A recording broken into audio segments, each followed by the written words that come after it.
자, 빨리 마무리해야 될 것 같습니다. 그래서 쭉 한번 찍어 보도록 할게요. 우리 저번에 그 부곡동상까지 했던 것 같고, 이제는 삼국, 이제는 철기 시대 때, 초기 국가의 형태에서 삼국 시대가 된다는 건, 중앙집권 국가로 발전해가는 형태거든요. 그러니까 연맹왕국 단계에서 이제는 왕권이 훨씬 더 강화되는 형태로 가는데, 그러면서 이제 주변국들을 정복해 가거든요. 그래서 상국만 남게 되는 거죠. 물론 요때 가야까지 같이 남아 있었기 때문에 뭐 사국 시대라고 해야 된다 이런 얘기도 하지만 일단 우리는 삼국 시대라고 합니다. 그러면 고구려부터 한번 볼 텐데, 자, 여러 왕 퍼레이드가 있는데, 뭐, 우리 교과서에서도 그렇고, 수업 때도 제가 다 다루진 않았어요. 하지만 우리가 좀 기억할 거는, 일단 뭐, 태조왕이 있었다. 그리고, 요때 이제 중앙집권 국가의 기틀을 마련했다 정도 기억하고, 다음, 우리가 또 기억해야 될 건 고국 원왕 때죠. 고국 원왕 때, 백제의 전성기, 근초고왕이 침략을 해서 평양성 전투에서 왕이 전사하기도 했습니다. 그래서 엄청난 이 위기를 맞았던 때 위기를 아주 잘 수습했던 사람이 소수림왕. 그래서 소수림왕은 불교를 수용했고 태학도 설립했고 율령 반포했고 그래서 중앙집권 체제의 체제를 완성한 사람이라고 보면 됩니다. 그래서 수습을 잘했고 정치적으로 굉장히 안정적으로 만들어놨기 때문에 그 다음에 강개토대왕이 아주 열심히 전성기 활동을 할 수 있었다 이렇게 얘기했었죠. 자, 뭐 수업 때 요거를 다 다루진 않았어요. 근데 우리가 기억할 거는 오부족 연맹체였다라고 하는 거, 왕조군 게르부고시였고 소노부, 졸로부, 뭐 간노부, 순노부 이렇게 있었다. 다음에 제가 회의란 게 있습니다. 그래서 귀족 회의체들이 다 있는데 고구려는 여러 가들 뭐 상가, 고추가 이런 이제 관직들이 있거든요. 그런 귀족들이 모여서 하는 회의체. 그래서 제가 여러 가들 여러 제자입니다. 그리고 백제 같은 경우는 고이왕 때 이제 중앙집권의 기틀을 마련한 왕이라고 볼 수 있고 그리고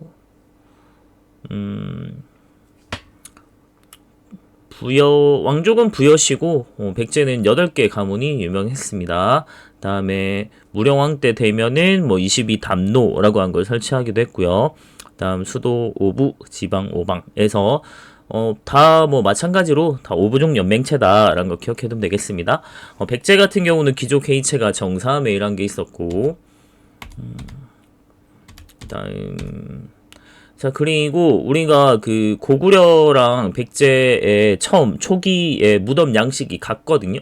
그래서 돌무지 무덤 형태, 계단식 돌무지 무덤 형태인데, 그런 점에서 백제 건국의 주도 세력, 그리고 주도 세력이 고구려의 유의민이라는 증거, 그러니까 고구려랑 백제의 지배층의 계통이 같다 이렇게 보면 되겠습니다. 그래서 그걸 딱 증거로 보여주는 게 백제 왕실이 부여시를 칭한다. 그래서 고구려는 부여에서 나온 거고, 그래서 원래 원뿌리는 다 부여에서 나온 거다 이렇게 볼 수 있고요. 다음 백제의 시조 온조가 고구려 주몽의 아들이라는 점. 물론 이제 성은 다릅니다. 왜냐면 주몽도 원래 이제 성이 없지만 자기가 고씨를 칭한 거고, 다음 온조도 부여씨를 택한 거라서 부여 온조 이렇게 된 거죠.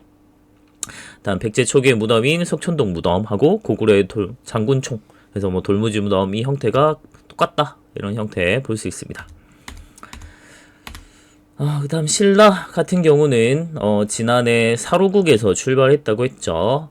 박석김이 삼성이 교대로 왕위를 이었다는 점에서 왕권이 굉장히 불안했고, 그래서 한 가문이 독점을 하지 못했잖아요. 그래서 삼국 중에서 가장 이제 발전이 좀 늦은 형태인데, 내무랑 때 되면 엄청난 위기를 맞이하잖아요. 그게 백제, 가야 외 연합군이 쳐들어오게 되는데 고구려의 SOS를 쳤고 당시 이제 강개토 대빵이 도와주죠. 그래서 왜구를 물리쳐줬기 때문에 요때부터 아주 든든한 백이 생긴 거죠. 서포트가 내 백이 강개토 대빵이야. 어마어마하지 않나요? 그래서 고구려를 통해서 이제 중국의 문물, 선지 문물 이런 게 수용이 가능해졌고, 물론 정치적으로는 좀 간섭을 받게 됩니다. 하지만 아주 든든한 백이 생겼기 때문에 이때부터 내무랑이 완전히 김씨들이 이제 왕위 세습을 독점을 하게 되고, 이때부터 왕의 칭호가 마리간으로 바뀌게 되죠. 그래서 우리 기억할지 모르겠지만 신라 같은 경우는 왕후가 여러 번 바뀌어요. 처음에는 거서간이었다가 다음 차차웅이었다가 그 다음에 마리깐 그 다음 이제 왕 이런 형태로 넘어가거든요. 그래서 이것도 우리 같이 기억해 두고 요때 이제 기틀을 마련했다. 그리고 전성기는 진흥왕 이렇게 생각을 하면 되겠습니다. 자, 신라의 귀족 회의체는 화백회의라고 했고요. 귀족 대표가 상대등입니다. 자, 요거는 고구려랑 신라의 관계를 아주 잘 보여주는 호총에서 출토된 그릇인데 여기 글자에 보면 관계토지 호태왕이라고 적혀 있습니다. 그래서 관계토대왕이 신라에서 출토된 건데 왜 그릇 밑에 관계토대왕이라고 이름이 새겨져 있지? 그래서 요거는 고구려에서 신라 쪽에 하사한 게 아닌가라고 이렇게 보고 있는 거죠. 그래서 우리가 수업 때는 막 그렇게 엄청 자세하게 하진 않았어요. 우리 진도도 빠르고 급하게 좀 나가야 했고 그리고 너무 세세한 것까지는 좀 안 하려고 했는데 근데 요 부분은 사실 좀 잘 보긴 봐야 되거든요. 그러니까 우리가 삼국시대로 오게 되면 중앙집권 국가로 발전했다고 얘기를 하는데 어떤 점이 중앙집권 국가라고 하는가? 그러니까 중앙으로 권력이 집중되었다는 뜻이잖아요. 그러면 그 중심에 있는 건 당연히 왕이겠죠. 그러니까 왕권이 훨씬 더 강화된 모습을 보여주는데, 그러니까 연맹왕국 단계에서 이 중앙집권 국가로 발전하는 모습이 어떤 차이가 있는가라고 하는 걸 좀 잘 볼 필요가 있습니다. 그걸 설명해 주는 게 요거예요. 원래는 연맹왕국 때는 각각의 족장 부족별로 이렇게 흩어져 있는데, 요때 그냥 그 중에서 가장 힘센 놈이 그냥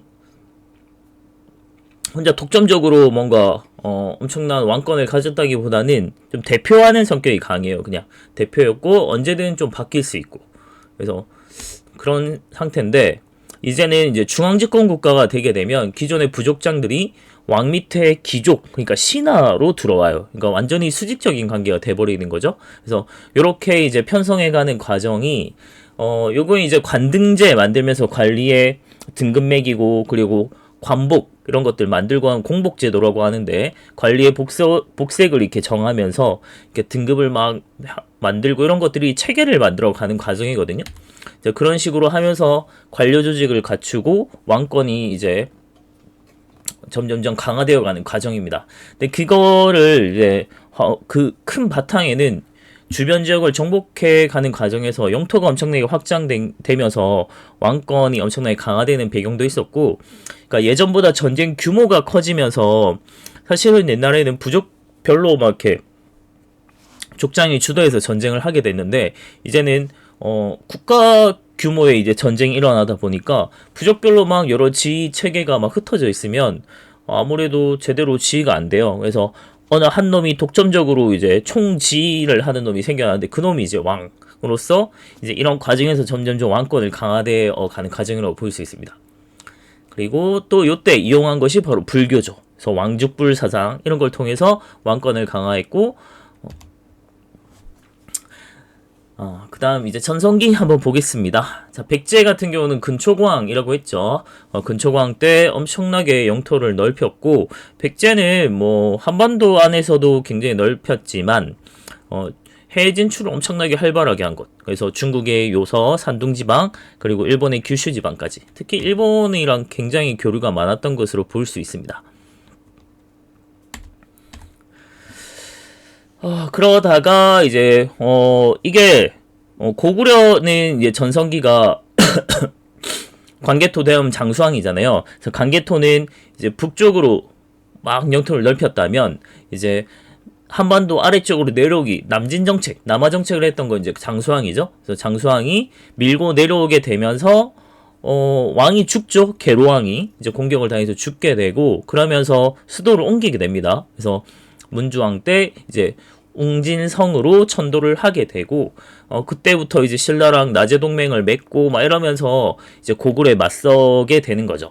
그러니까 이게 우리가 생각할 게 삼국은 이 지형도가 계속 바뀌어요. 그러니까 정치 지형도가 그러니까 한쪽이 강해지면 나머지 둘이 합치고 한쪽이 강해지면 나머지 둘이 합치고 이런 식입니다. 그래서 만약 신라가 막 치고 올랐을 때는 백제랑 고구려랑 또 힘을 합치게 되고 백제가 막 쓸 때는 백제랑 쓸 때는 둘이 힘을 합치긴 했네요. 그래서 고구려랑 신라가 또 합치고 그래서 이런 식이에요. 고구려가 막 밀고 내려올 때는 또 신라 백제가 힘을 합치고 그래서 영원한 적도 영원한 동지도 없습니다. 그래서 언제든 계속 바뀌어요. 어느 한쪽이 강해지면 나머지 둘이 합친다. 요거만 이제 머릿속에 넣어두면 될 것 같아요.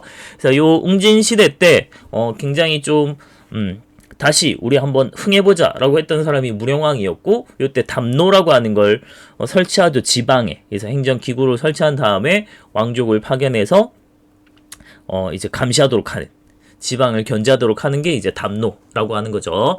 다음에 중국 남조 양가 엄청 열심히 국교를 했었고 오씨 뭐지? 열심히 국교를 했었고 그걸 잘 보여주는 것 중에 하나가 무령왕릉이죠. 그래서 무령왕릉이 무덤 양식인데 벽돌 무덤이라고 하는 게 아주 특징적인 거죠. 그래서 우리는 굳이 벽돌 만들 필요가 없다고 했잖아요. 그래서 요거는 중국식이다라는 걸 볼 수 있고요. 자, 근데 이 웅진이라고 하는 요 지금의 공주 지역은 그렇게 막 수도로서 적합한 곳은 아니었어요. 그러니까 되게 막 넓은 평야를 가지고 있고 이런 것도 아니고 좁은 곳이어서 다시 한번 우리를 영토를 넓혀가고 되게 크게 만들려면은 좀 더 수도로서 적합한 곳으로 옮겨야겠다라고 해서 사비로 옮겨갑니다. 지금의 부여죠. 그리고 국가 이름을 남부여로 고칩니다. 그래서 지금도 이제 부여라고 하는 명칭으로 남아 있는 거고요. 그래서 성왕 때 뭐 신라에 굉장히 영토도 많이 확보하고 잘 나갔는데 동맹을 맺고 있던 신라에게 뒤통수를 맞죠.